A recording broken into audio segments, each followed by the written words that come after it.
আসসালামু আলাইকুম। Outstanding performance স্পেনের। কারণ তারা যেরকম প্ল্যান করেছিল সেই প্ল্যানিং অনুযায়ী তারা তাদের কাজটা করেছে।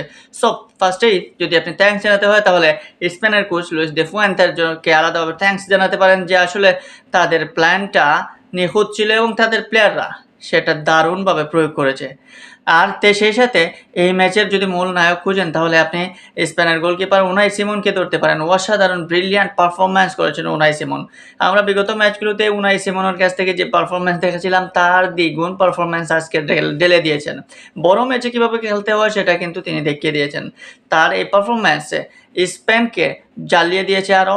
স্পেন তখন সাহস পেয়েছে আরও এবং প্রতিপক্ষ ফ্রান্সের মতো দুর্দান্ত কঠিন একটা ডিফেন্স লাইন ভেদ করে বারবার আক্রমণ করতে পেরেছে। ফ্রান্সের মিডফিল্ডকে একদম চূর্ণ বিচূর্ণ করে দিতে পেরেছে।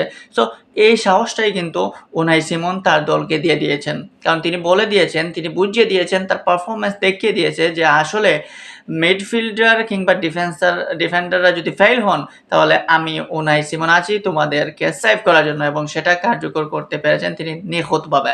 সো এই ম্যাচটা টোটালি স্পেন তাদের প্ল্যানিংয়ের যে সফলতা সেই সফলতা 100% পেয়েছে।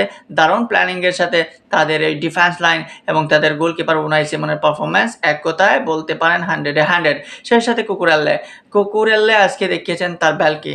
অনেক সময় আমরা দেখতাম যে কুকুরেল্লে অযাচিতভাবে অনেক সময় মাঝে মধ্যে আক্রমণে চলে যেতেন, কিন্তু আজকের ম্যাচে দেখা গেল যে কুকুরেল্লে কীভাবে দারুণভাবে সেটিং করে প্রতিপক্ষের প্লেয়ার বিবেচনা করে মিডফিল্ড কিংবা ডিফেন্স লাইনে তিনি প্রতিপক্ষের জন্য দারুণ হুমকি হয়ে দাঁড়িয়েছিলেন, এবং তার কারণে কিন্তু দেখতে পারেন যে ফ্রান্সিজি 2টা গোল মিস করেছে।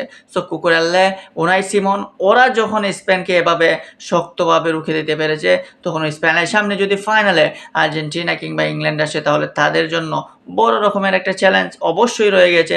আর এই চ্যালেঞ্জ উতরাতে আসলে পারবে কি না সেটা দেখা যাবে পরে। কিন্তু এই মুহূর্তে যদি আজকের ম্যাচ নিয়ে কথা বলেন তাহলে ফ্রান্স এবং স্পেনের ম্যাচটা তাদের কোচের প্ল্যানিংয়ের 100% কার্যকরী হয়েছে।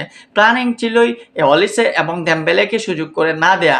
এই অলিসে এবং দেমবেলেকে সুযোগ করে না দেওয়ার তার শতভাগ কার্যকর করতে পেরেছে স্পেনের ফুটবলাররা। অলিসে এক পর্যায়ে বাধ্য হয়ে কিন্তু নিচের নামে খেলতে হয়েছে, যখন তিনি একদম প্রায় বোতলবন্দি, তিনি পারছিলেন না, বাধ্য হয়ে নিচে নামতে হয়েছে, এবং সেই নিচে নামার ফলে ফ্রান্সের অ্যাটাকিং লাইনের দুর্বলতা প্রকাশ পেয়েছে। বারকুলাকে আজকে নিয়ে আসা হয়েছিল প্লেইং এক্সাই, কিন্তু বারকুলাও ফেল হয়েছেন। ফ্রান্সের এই প্ল্যানিংটা টোটালি ভুল ছিল। ডুয়েকে নামিয়ে আজকে যখন বারকুলাকে নিয়ে আসা হলো তখন মনে হয়েছিল যে হয়তো তারা আরও বেশি অ্যাটাক করবে।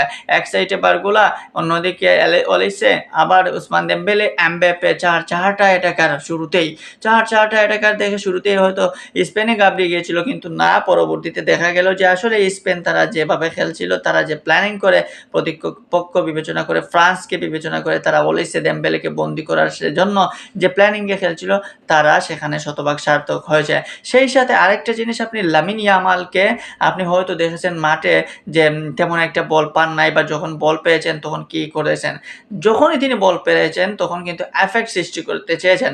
এমনকি ফার্স্ট যে গোলটা পেনাল্টি আদায় করে নিল স্পেন, সেখানে কিন্তু আপনি দেখবেন যে টোটালি বুদ্ধির কাজ করেছেন লামিন ইয়ামাল। তিনি বুঝতেই পেরেছেন যে বলটা যখন উপরে হেড হয়েছে তখন প্রতিপক্ষ ডিফেন্ডার নিশ্চিত বলটা নামার পরে তিনি ঘুরে সেটা শট মারবেন, এবং লামিন ইয়ামাল সেটাই করেছেন।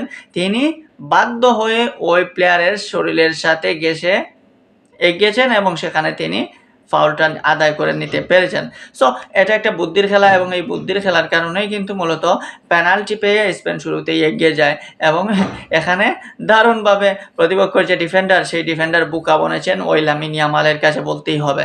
সো এই খেলাতে